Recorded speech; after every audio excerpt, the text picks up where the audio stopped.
This channel does not promote any violent, harmful, or illegal activities. All content provided by this channel is meant for an educational purpose only.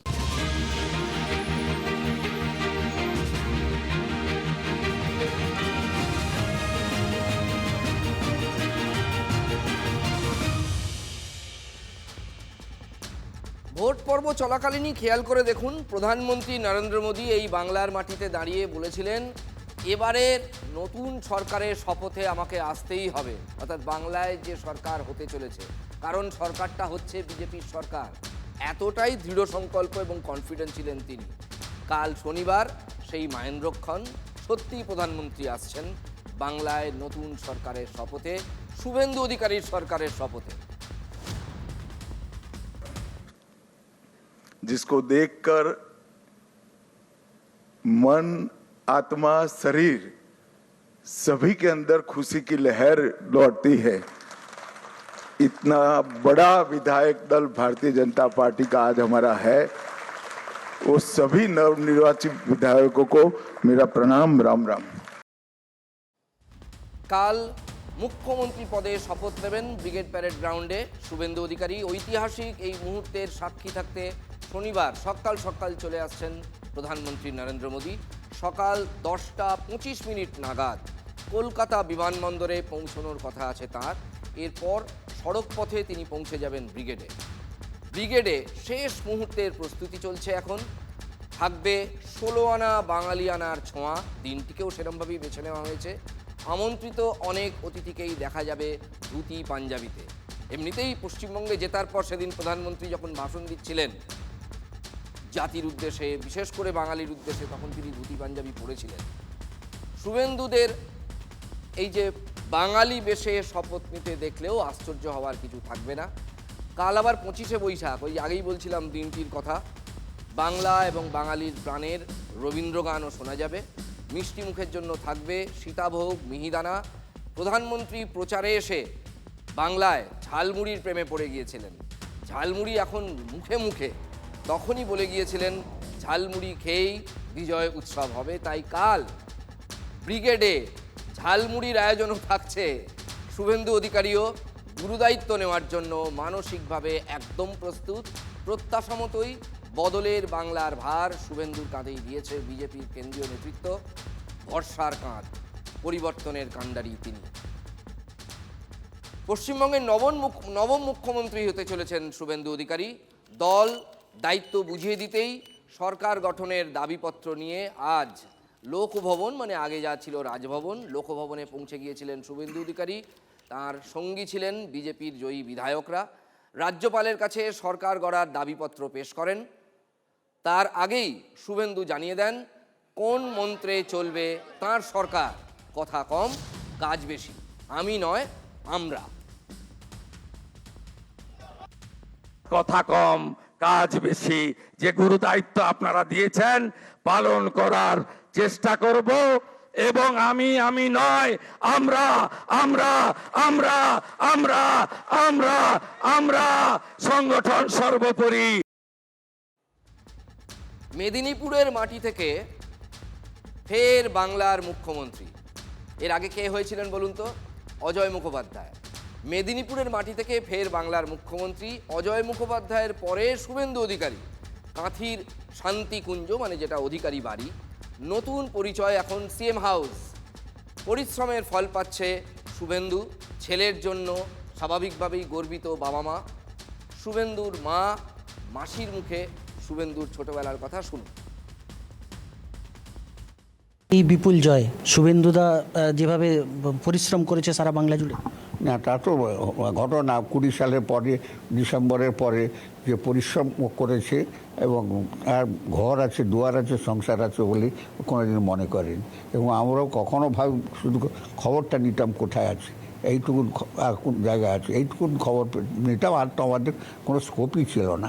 আর শুভেন্দুর organisation যে জিনিস, সেটা ক্যালকুলেশনে আজকে প্রমাণ করে দিয়েছে। পিতা হিসেবে স্বাভাবিকভাবে তিনি গর্বিত। সকালবেলা টিফিন করতো, একটু সবজি আর রুটি আর ফল একটু, ব্যাস এটা তার খাওয়া। আর দুপুরবেলা এরকম খাবার কি সবসময় খেতে? হ্যাঁ, বাইরে গেলে কি করে জানি না, ঘরে এরকম খায়। ও বলে না, ও মাসি করে দেয়, কোনো রিচ খাবে না, ও সব হালকা। হ্যাঁ, পোস্ত ডাল, হ্যাঁ পোস্ত খাবে, ডাল খাবে, একটা ইলিশ মাছ হলে খুব ভালো। স্কুল যেতে চাইতো না, স্বভাব ছিল ও খেলাধুলা বেশি করতো না, ওই গাছ গাছারি ফুল টুল এইগুলো নিয়ে চর্চায় থাকতো। ওই কলেজে উঠেই ও ইউনিয়নে গেল, বাইরে বেরোলো, নইলেও বাইরে বেরোতো না। চুল কাটবে না, তাকে তার মা ঠাস ঠাস করে চড়াতো। ও বকার মতন ছেলেই নয়, বকবো কেন? হ্যাঁ বকেছি, চাঁদুকে বকেছি, বাবুকে বকেছি। খেলতে একজন সন্ন্যাসী এসছে ভিক্ষা চাইতে, বলছে হিন্দিতে, বলছে ছেলে কার ঘরের? না অমুক ঘরের। না দেখবি ও একদিন বড় হয়ে খুব রাজ করবে, খুব নাম করবে দেশের। সেই কথাটাই বাচ্চু আমাকে দুদিন আগে বলছে, দেখেছেন মাসি, একটা সাধু এসে বলেছিল, আমরা খেলছিলাম, ওর কথাটা বলে, ওই ছেলে দেখবি একদিন দেশের নাম করবে, সবার মুখে ওর নাম ছড়াবে। তা সেই কথাটা আমি শুনলাম। অর্থাৎ the other side of Suvendu Adhikari, যেগুলো সাধারণ মানুষ জানেন না, কম জানেন, অনেকেই জানেন, অনেকে কম জানেন। একটা সময় তো শিশিরবাবু একটা সময় ধরেই নিয়েছিলেন ছেলে সাধু হয়ে যাবেন, সন্ন্যাসী হয়ে যাবেন, এরকম একটা সময় এসেছিল। শপথের পর কাল বিধানসভায় এসে বসতে পারেন নতুন মুখ্যমন্ত্রী। কালকের জন্য পুরোটাই আনুষ্ঠানিকতা। আপাতত বন্ধ রাখা সব ঘর খুলে যাবে। বিধানসভা নতুন রঙে, নতুন আলোয়, নতুন সাজে সাজছে বসবে। 350 আলোর সেট। বিধানসভায় খুলে ফেলা হচ্ছে মন্ত্রীদের নেমপ্লেট, অত্যন্ত স্বাভাবিক। শুধু মুখ্যমন্ত্রী আর স্পিকারের নেমপ্লেট, নতুন যারা দায়িত্বে এলেন সেটা তখন পরে চেঞ্জ করা হবে, নতুন নাম বসবে। কাল শপথের পর মূল দুটো নেমপ্লেট বদলে যাবে। খুলে ফেলা হয়েছে প্রাক্তন বিরোধী দলনেতার নেমপ্লেটও, এটাও অত্যন্ত স্বাভাবিক। সব কর্মীর ছুটি আপাতত বাতিল করা হয়েছে।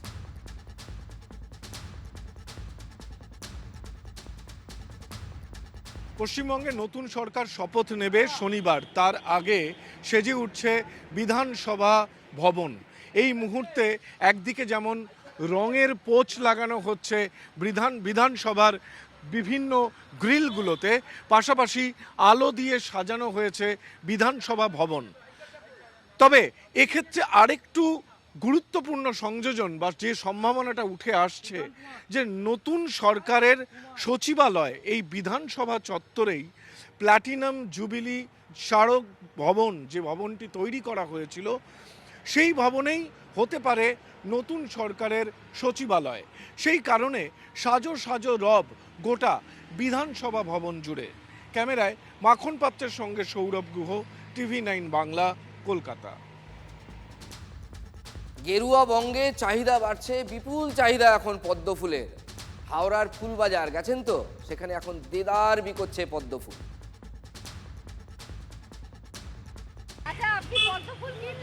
পদ্ম ফুল কিনলাম মানে 15 বছরের আমাদের চোরের অবসানে ঘটেছে এবং পশ্চিমবাংলায় রাম রাজত্ব শুরু হয়েছে, সেই জন্যে আজ পদ্ম কিনলাম। জয় শ্রীরাম, জয় শ্রীরাম।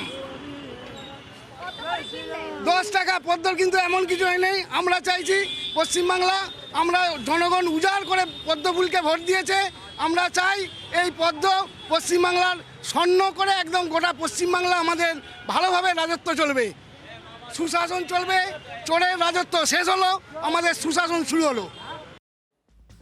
এবার দেখুন একটা সম্পূর্ণ অন্য ধরনের ঘটনা আপনাদের দেখাবো। নিজের ঘর ছিল, অথচ সেই ঘরে ঢোকার সাহস হয়নি এতদিন। পরিবারটির সামনে তৃণমূলের হুঁশিয়ারির অদৃশ্য নো এন্ট্রি বোর্ড ঝুলিয়ে রাখা হয়েছিল। সময়টা খুব কম নয়, 5-5টা বছর নিজের ঘরেই ঢুকতে পারেননি কালাচাঁদ দাস। পরিবার নিয়ে তিনি পালিয়ে বেরিয়েছেন। একটাই অপরাধ, তিনি বিজেপি করতেন। কালাচাঁদ ছিলেন বিজেপির বুথ সভাপতি। মুখ্যমন্ত্রী হিসাবে অমিত শাহ যেদিন, মানে আজ, শুভেন্দু অধিকারীর নাম যখন ঘোষণা করছেন, ঠিক তখন কালাচাঁদের চোখে জল, আনন্দাশ্রু। কারণ এবার তাদের সরকার এসেছে, বুকে বল এসেছে। ভরসা করে 5 বছর পর ঘরে ফিরে এসেছেন কালাচাঁদ সপরিবার। এই বিজেপি করছিস, তুই মনে চলে আয়, বাড়িঘর ভেঙে দিব, দোকান বাসার ভেঙে দিব, কেস খাইয়ে দিব। আমাদেরকে তো মারধর করেছে, রাস্তায় টেনে টেনে মেরেছে আমাদেরকে, রাস্তায় গড়াগড়ি দিয়ে মেরেছে। পাশার দানটা উল্টে যেতে তৃণমূলের সেই দাদাদের আর দেখা যাচ্ছে না। কারো কারো ভাগ্যে ঠ্যাঙানিও জুটেছে। পরিস্থিতি বেগতিক বুঝে কেউ কেউ রাতারাতি হাতে নিয়েছেন পদ্ম, গায়ে মেখেছেন গেরুয়া আবির। নিজেদের পিঠ বাঁচাতে হবে তো। বিজেপির বুথ সভাপতি ছিলাম, বুঝলেন, বিগত বছর ধরেই আমি ভোট করাচ্ছিলাম। ভয়ে ঘরে ঢুকছিলাম না, তারা তো সব ঘুরছিল বাইরে, না বাড়ি বাড়ি গিয়ে মানে হুমকি দিচ্ছিল। আমার দোকান তো ভালোভাবেই ভেঙেছে। আমার দোকান তো দুবার ভাঙলো, একবার রাতের বেলা, একবার দিনের বেলা। আরও অন্যান্য গ্রামে বহুত হয়েছে এইসব জিনিস।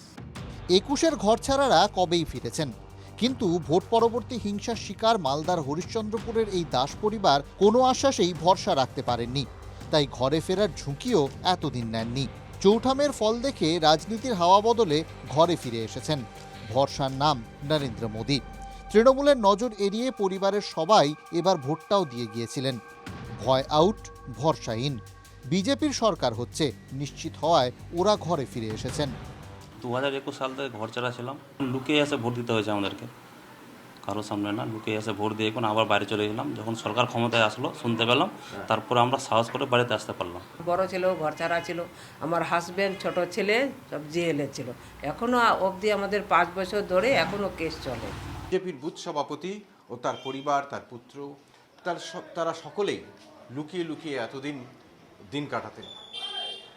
তাদের অভিযোগ, তৃণমূলের আশ্রিত দুষ্কৃতীরা তাদের উপর হামলা চালিয়েছে, বারবার এসে হামলা চালিয়েছে, তাদের দোকান ভাঙচুর করেছে, লুটপাট চালিয়েছে এবং বাধ্য হয়ে তারা কিন্তু ঘর ছাড়া থেকেছেন দিনের পর দিন। শুভেন্দু অধিকারী আছে, আমাদের পাশে দাঁড়াবে। অনেক রকম হুমকি দিত আমাদেরকে তৃণমূলের সব নেতা, গুন্ডা বাহিনী। ওরা এখন দেখছি বিজেপি ঝান্ডা নিয়ে দৌড়াচ্ছে, ঠিক আছে, আবির টাবির মেখে বেড়াচ্ছে। রিকোয়েস্ট করছি ওদেরকে যেন পার্টিতে না নেয়। শেষ পর্যন্ত বিজেপি এই বেনজল ঠেকাতে পারবে? শুভেন্দু অধিকারী তাঁর দলের এই নির্যাতিত কর্মীদের আস্থার মূল্য দেবেন? যদিও শ্রমিক ভট্টাচার্য ইতিমধ্যেই ঘোষণা করে দিয়েছেন বিজেপির দরজা আপাতত বন্ধ। তারা আনন্দের অশ্রুকে আর ধরে রাখতে পারছেন না, কেঁদে ফেলছেন কথা বলতে বলতে। মালদা থেকে ক্যামেরায় মুজিবরের সঙ্গে শুভতোষ, TV9 বাংলা।